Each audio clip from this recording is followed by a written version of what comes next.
Whether to mask or not at the nation's airports is a matter of confusion right now. A federal judge struck down the Biden administration's mask mandate today, meaning there's no federal requirement forcing you to wear one. This comes less than a week after the CDC extended the mask mandate 2 more weeks.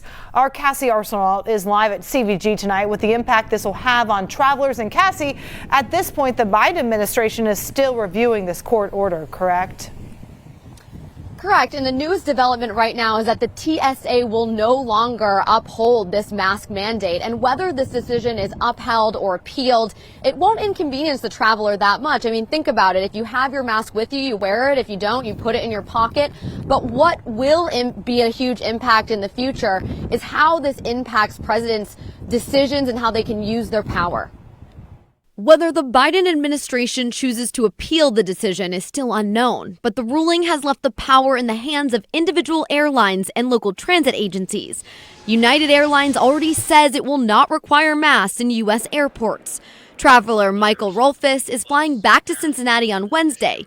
He says he's fine with a mask or no mask. A couple of people had to be told to put masks on when they came into the airport in Cincinnati, but aside from that, really wasn't an issue. It's very likely that, like anything else, when you reduce source mitigation, that there's more transmission. The medical director for Hamilton County Public Health says there was always a plan to go back to life without required masks. No decision by a judge precludes your ability to wear a mask if you're more comfortable or you're ill and you want to protect those around you. But if this decision is upheld, it does change the Biden administration's ability to mandate masks if COVID cases rise again.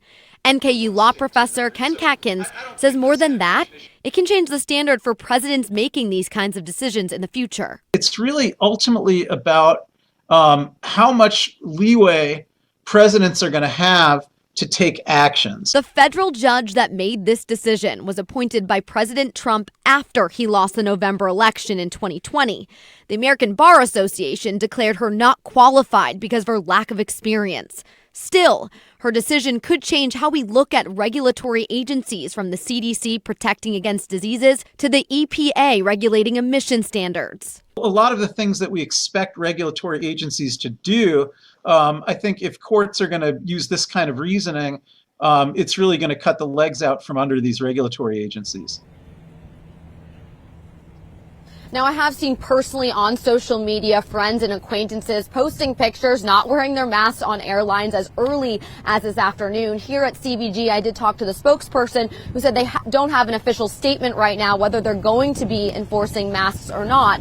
But it's important to remember that even though Biden can't enforce this mask mandate, airlines and airports can have their own policies enforcing people to wear masks. Live at CVG, I'm Cassie Arsenal, Local 12 News.